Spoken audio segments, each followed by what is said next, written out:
घुटना, कंधा या कमर, चाहे जैसा हो दर्द, डॉक्टर ऑर्थो आपको देता है दर्द से पूरी आजादी, एक भरपूर जिंदगी।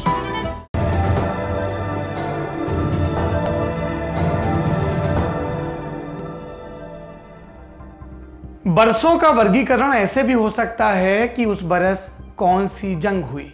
जैसे 2003 के साल में अमेरिका ने इराक पर हमला किया। अमेरिका के राष्ट्रपति उस वक्त के जॉर्ज बुश, उनकी दलील थी कि इराक के पास वेपन ऑफ मास डिस्ट्रक्शन है, यानी महाविनाश के हथियार। आरोप था कि ये रासायनिक हथियार हैं और अमेरिका रोकना चाहता है इसे। इससे पहले अमेरिका ने जब अफगानिस्तान पर हमला किया तो कहा कि यहाँ आतंकी पनप रहे हैं, यानी जब भी किसी और देश की लड़ाई में कोई देश दखल देता है तो पहले वर्ल्ड कम्युनिटी को ऐसी वजह बताई जाती है जो वाजिब लगे। अभी युद्ध चल रहा है अजरबैजान और आर्मेनिया में, लेकिन ईरान और रूस के ऐसे बयान आ रहे हैं जिन्हें सुनकर लग रहा है कि वो अब युद्ध में कूदने की तैयारी कर चुके हैं। नमस्ते, मेरा नाम सौरभ द्विवेदी है और ये ललन टॉप का इंटरनेशनल न्यूज़ बुलेटिन दुनियादारी है। सबसे पहले ये वीडियो देखिए।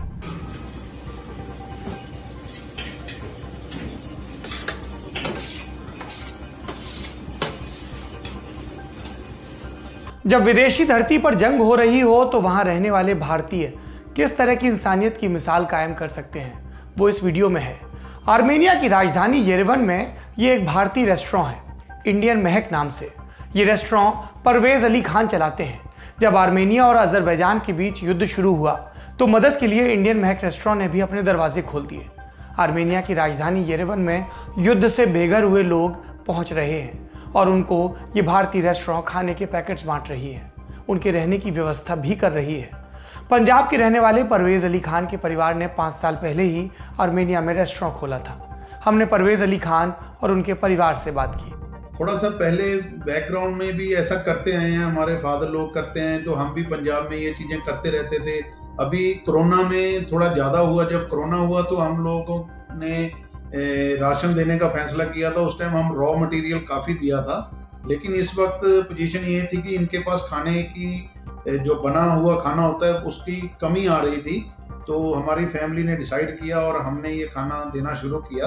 पहले स्टार्टिंग में हम 500 लोगों को खाना दे रहे थे 5-6 दिन। तो अभी जैसे हर रोज इसकी डिमांड बढ़ रही है तो इंशाल्लाह ये हम और आगे इसको और कंटिन्यू करते रहेंगे। इस वक्त जो भी आर्मेनिया में लोग रह रहे हैं, सब लोग, चाहे कोई किसी और कंट्री से हैं, चाहे काराबाग से हैं, चाहे आर्मेनियंस हैं, सब लोग इस वक्त एक दूसरे की हेल्प में अवेयरनेस क्रिएट करने के लिए लगे हुए हैं। सोशल मीडिया पे like the youth social media पे बहुत ज़्यादा शेयर कर रहे हैं, लोगों से रिक्वेस्ट कर रहे हैं अलग अलग कंट्री से कि वो आर्मेनिया की सपोर्ट में आएँ। आर्मेनिया और अजरबैजान में 27 सितंबर को शुरू हुए युद्ध को आज 11वां दिन है। दोनों तरफ की सेनाएं रिहायशी इलाकों पर बम बरसा रही हैं और सबसे ज़्यादा बमबारी हो रही है नगोर्नो काराबाग के शहरों पर। युद्ध की वजह से नगोर्नो काराबाग की आधी आबादी विस्थापित हो गई है। बमबारी में जान जाने के डर से 50% लोग अपने घरों को छोड़कर भाग गए हैं। ऐसा करने वालों में महिलाएं और बच्चे 90% से ज़्यादा हैं। हालात ये है कि नगोर्नो काराबाग के 10 घरों में सिर्फ एक ही घर ऐसा होगा जहां आपको महिलाएं और बच्चे मिले। नगोर्नो काराबाग की राजधानी है स्टेपनाकेट। अजरबैजान की सेना वहीं पर सबसे ज्यादा हमले कर रही है। 10 दिन पहले तक स्टेपनाकेट शहर आबादी से गुलजार था, लेकिन अब यहाँ सड़कें और घर सब वीरान हैं। जो लोग यहाँ से भागे नहीं वो भी अपने घरों के बेसमेंट में दुबक कर रह रहे हैं। रात को शहर में ज्यादातर अंधेरा होता है। 11 दिन से चल रहे इस युद्ध में अब नगोर्नो काराबाग की सरकार के मुताबिक 244 सैनिक और 19 आम नागरिकों की अब तक मौत हो चुकी है। सैकड़ों जख्मी हैं। और अजरबैजान के कितने मरे? 27 आम नागरिकों के मरने की जानकारी दी गई है। अजरबैजान ये नहीं बता रहा कि उसकी सेना के कितने मरे। अनुमान है कि मरने वालों की संख्या जानबूझकर कम बताई जा रही है, असल नंबर हजारों में हो सकता है। 11 दिन के युद्ध से इतनी तबाही पहले ही हो चुकी है। अब युद्ध नहीं रुका तो और तबाही हो सकती है। इसके संकेत भी हैं। क्या? अजरबैजान और आर्मेनिया वाले युद्ध को लेकर रूस से अब तक के बयान शांति की अपील के आ रहे थे, लेकिन अब रूस ने अप्रत्यक्ष तौर पर कह दिया है जो हो रहा है वो अगर होता रहा तो रूस को नुकसान है, यानी रूस को अपने हित की रक्षा के लिए जो हो रहा है उसे नहीं होने देना। रूस की फॉरेन इंटेलिजेंस यूनिट के प्रमुख हैं सर्गेई नारिश्किन। उनके मुताबिक इस युद्ध में पूरे मिडिल ईस्ट से आतंकवादी आ रहे हैं। नारिश्किन ने कहा कि सैकड़ों में क्या हजारों की तादाद में चरमपंथी लोग पैसा कमाने के लिए काराबाख में जमा हो रहे हैं और साउथ कॉकेकस रीजन दुनिया के आतंकवादी संगठनों के लिए नया लॉन्च पैड बन गया है, जहां से आतंकवादी आराम से रूस में भी दाखिल हो सकते हैं। रूस कह रहा है कि जिहादी आतंकवादी नगोर्नो काराबाख में आ जाएंगे तो वहां से रूस में आ सकते हैं। जिस तरह से चेचन्या के विद्रोहियों से रूस को लड़ना पड़ा, वैसे ही हालात दोबारा हो सकते हैं। एक पंक्ति में कहें तो रूस कह रहा है कि वो नहीं चाहता कि जिहादी नगोर्नो काराबाख में जमा हो। लेकिन रूस की धमकी इतनी सीधी भी नहीं। बिटवीन द लाइंस ये पढ़ा जा रहा है कि रूस तुर्की को चेतावनी दे रहा है। तुर्की पर आर्मेनिया और फ्रांस ने आरोप लगाए कि वो सीरिया से जिहादियों की भर्ती करके अजरबैजान की तरफ से लड़ने के लिए नगोर्नो काराबाख भेज रहा है। सीरिया के राष्ट्रपति बशर अल असद ने हाल में रूस की खबरिया एजेंसी रिया को इंटरव्यू दिया। इसमें असद ने कहा कि तुर्की का राष्ट्रपति तैयब अर्दोगन ये झगड़ा शुरू करने और युद्ध भड़काने का मास्टरमाइंड है। सीरिया से अजरबैजान में जिहादियों के भेजने पर बशर ने कहा कि सीरिया इस बात को कंफर्म करता है कि आतंकवादी भेजे जा रहे हैं। हालांकि तुर्की इस बात को नहीं मानता और इसे आर्मेनिया का डार्क प्रोपेगेंडा कहता है। जिहादियों वाले खतरे को वजह बताए बिना भी रूस आर्मेनिया की तरफ से युद्ध में उतर सकता है, क्योंकि रूस ने आर्मेनिया की हिफाजत का एक करार कर रखा है, एक एग्रीमेंट है, पैक्ट है। अमेरिका की अगुवाई वाले नाटो की तरह रूस का संगठन है collective security treaty organization, short में से कहते हैं CSTO। रूस समेत इसके 6 सदस्य हैं और ये वो देश हैं जो पहले USSR के हिस्से थे। इसमें आर्मेनिया भी है। CSTO के करार के मुताबिक आर्मेनिया पर अगर कोई सैन्य संकट आता है तो रूस दखल देगा, और यही बात आर्मेनिया के प्रधानमंत्री निकोल पशिन्यान भी कह रहे हैं। उन्होंने कहा कि मुझे पूरा भरोसा है कि रूस अपने करार को निभाएगा। ये तो हुई रूस की बात। अब दूसरे स्टेक होल्डर ईरान की बात करते हैं। ईरान की भी वैसी ही धमकी आई है जैसी रूस की। ईरान ने कहा है कि वो अपने देश की सरहद के करीब उन आतंकवादियों को बर्दाश्त नहीं करेगा जिनके खिलाफ वो बरसों से लड़ रहा है। यानी ईरान सुन्नी चरमपंथी संगठनों की तरफ इशारा कर रहा है, और इसी के बहाने तुर्की को ईरान ने धमकी दी है कि अगर जिहादियों को नहीं रोका गया तो ईरान युद्ध में दखल दे सकता है। ईरान के युद्ध में दखल देने का मतलब है कि वो तुर्की के खिलाफ लड़ेगा, यानी आर्मेनिया की तरफ से, या ये कह लें कि नगोर्नो काराबाख पर आर्मेनिया का कब्जा बनाए रखने के लिए। ईरान और तुर्की तीसरे देश को लेकर पहले भी भिड़ चुके हैं। सीरिया में ईरान ने बशर अल असद सरकार का समर्थन किया था और तुर्की ने विद्रोहियों का। ईरान, आर्मेनिया, अजरबैजान इन दोनों का पड़ोसी देश है। ईरान की तरह अजरबैजान भी शिया बहुल देश है और इस खित्ते में शिया सुन्नी देशों की गुटबंदी चलती रहती है।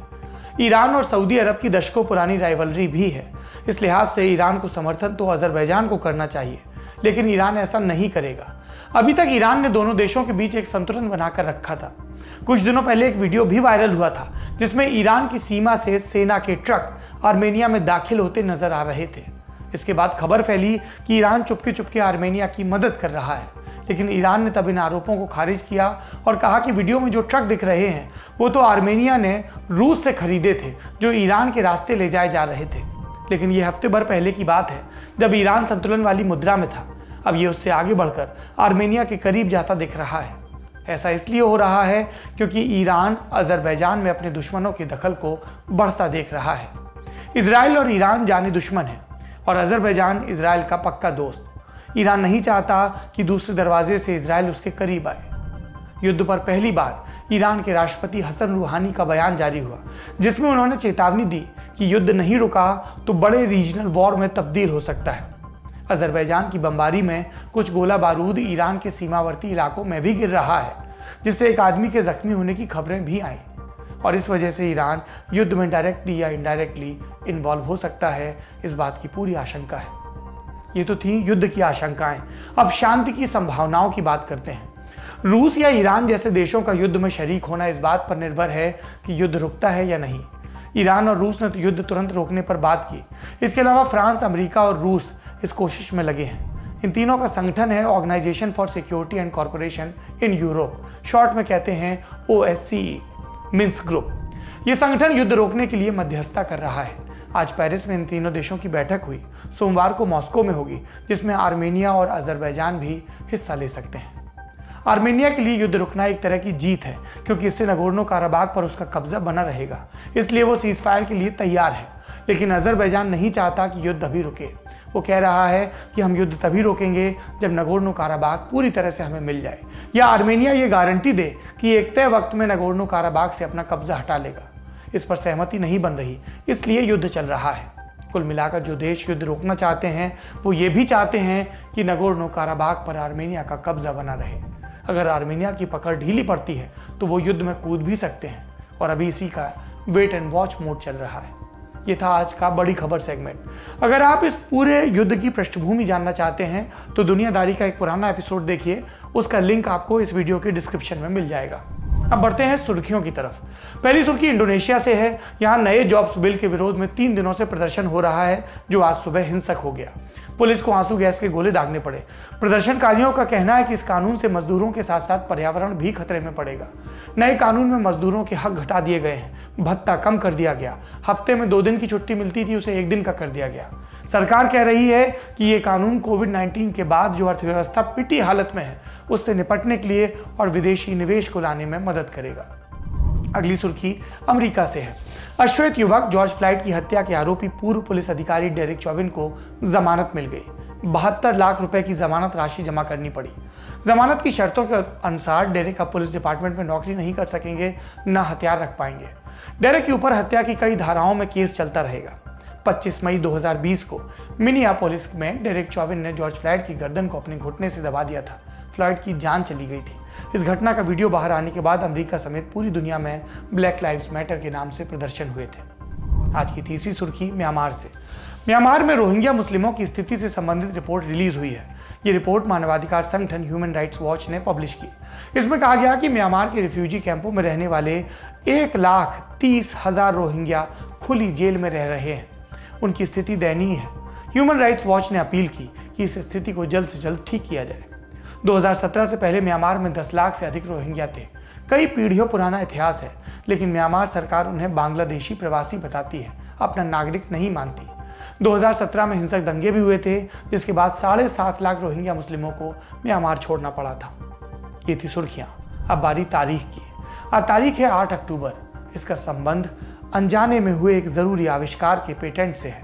एक ऐसा आविष्कार जो अधिकतर शहरी घरों का अभिन्न हिस्सा बन चुका है। ये कहानी है माइक्रोवेव अवन की, वो छुटकू सी मशीन जो खाना गर्म करने और पकाने के काम आती है। पर्सी स्पेंसर की कहानी भी है ये, जो अमेरिका में पैदा हुए। 7 साल के थे तो माँ बाप गुजर गए, स्कूल छोड़ना पड़ा, काम करना पड़ा। 18 की उम्र में अमेरिका की नौसेना में भर्ती हुए। नौसेना में काम करने के दौरान उनकी दिलचस्पी वायरलेस कम्युनिकेशन में हुई। मन इसमें रम गया। रात में पहरेदारी करते तो साइंस की किताबें पढ़ते। कुछ वर्षों में वो रडार टेक्नोलॉजी में एक्सपर्ट बन चुके थे, जबकि उन्होंने इंजीनियरिंग की कोई औपचारिक डिग्री नहीं ली थी, कभी कॉलेज नहीं गए। जब स्पेंसर यूएस नेवी से निकले तब उन्होंने रेथियन नाम की कंपनी ज्वाइन की। ये कंपनी अमेरिकी सेना के लिए साजो सामान बनाती थी। एक दिन स्पेंसर एक्टिव रडार सेट के सामने काम कर रहे थे, तभी उन्हें अपनी जेब में कुछ गीला महसूस हुआ। उन्होंने चौंक कर हाथ डाला तो पता चला कि उनकी जेब में रखा चॉकलेट पिघल रहा है। स्पेंसर के दिमाग की बत्ती जली। उन्होंने अनजाने में मिले रास्ते को साध लिया और कुछ वर्षों के बाद निकलकर सामने आया माइक्रोवेव अवन। पर्सी ने अपना पहला प्रयोग पॉपकॉर्न पर किया, दूसरा प्रयोग अंडे पर। यानी कोई आपसे पूछे अवन में सबसे पहले क्या गया, तो जवाब है पहले पॉपकॉर्न फिर अंडा। अवन में अंडा गया, गर्म हुआ और सामने खड़े व्यक्ति के चेहरे पर फट गया। इसके बाद उन्होंने वेव्स को केंद्रित करने के लिए बक्सा बनाया। स्पेंसर ने पाया कि माइक्रोवेव अवन में खाना कहीं जल्दी पककर तैयार होता है, और फिर 8 अक्टूबर 1945 को माइक्रोवेव अवन का पेटेंट करा लिया। इस मशीन का इसके बाद मास प्रोडक्शन शुरू हुआ 1947 के साल से। तब अवन पहली बार टेस्ट हुआ बॉस्टन के एक रेस्टोरेंट में। यह अवन 6 फुट ऊंचा था, 340 किलो वजन का था, और तब इसकी कीमत 3.15 यानी कि 3,15,000 रुपए थी। एक औसत अमेरिकन की सालाना इनकम से 1.5 गुना, यानी बहुत महंगा था। पर्सी स्पेंसर अगले 20 साल तक माइक्रोवेव अवन को सस्ता और छोटा बनाने के लिए काम करते रहे। 1967 में उनका बनाया अवन लगभग 35,000 का हो गया। इसे किचन में रखा जा सकता था। समय के साथ ये आम लोगों की पहुंच में आता गया। आज माइक्रोवेव अवन का बाजार लगभग 1.5 लाख करोड़ रुपए का है। अनजाने में हुआ आविष्कार, चॉकलेट पिघली और इंसानों की जिंदगी आसान हुई। आज की दुनियादारी शो में इतना ही। आखिरी में विश्व कविता। आज सुनिए चीन के कवि बेइदाओ की कविता। बेइदाओ का असली नाम जाओ जेनकाई है। इनकी कविताएं 30 से ज्यादा भाषाओं में अनुवादित हो चुकी हैं।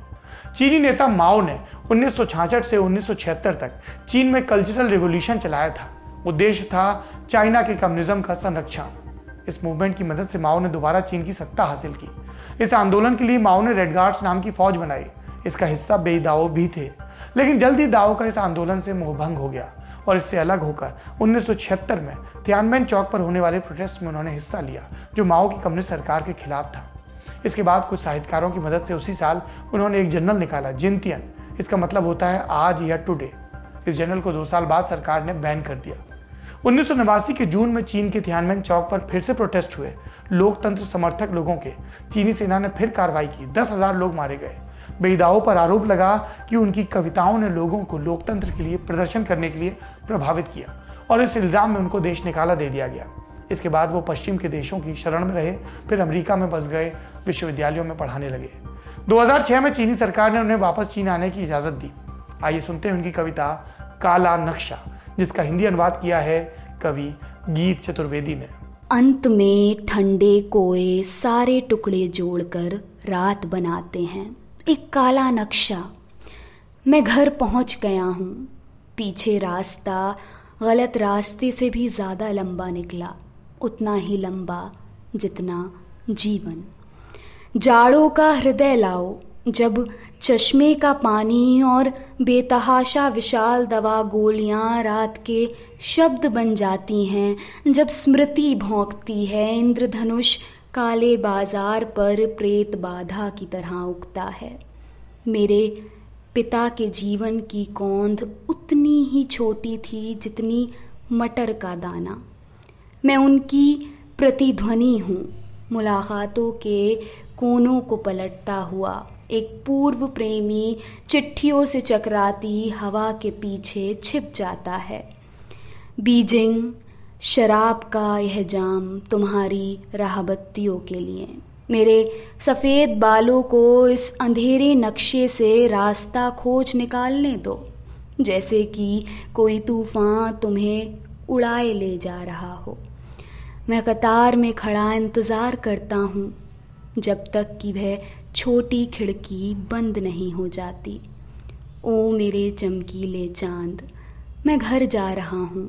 जीवन में कुल जितनी अलविदा होती है, उनसे एक कम पुनर्मिलन होता है। कसर रह गई हमारी कोशिशों में, कसक रह गई कि देश जितना बेहतर, जितना महान हो सकता था, हो नहीं पाया। और एक कसम रह गई कि देश का जो कर्ज है उसे थोड़ा बहुत तो उतारना है। भावुकता का लबादा ओढ़कर बोलता तो यूं बोलता, लेकिन बात सीधी है तो सच्चे ढंग से आप तक कही जानी है। लल्लन टॉप लेकर आया है एक नया प्लेटफॉर्म, तेरा तुझको अर्पण। ये प्लेटफॉर्म उन सब भारतवासियों के लिए है जो भारत से दूर किसी दूसरे देश की जमीन पर है, कभी पढ़ाई के लिए, कभी नौकरी के लिए। ये उन सब भारतवंशियों के लिए भी है जिनकी पहचान का हिस्सा ये महान देश है, लेकिन कुछ कसर और कसक है। तो आइए कसम खाएं कि देश को बेहतर बनाएं।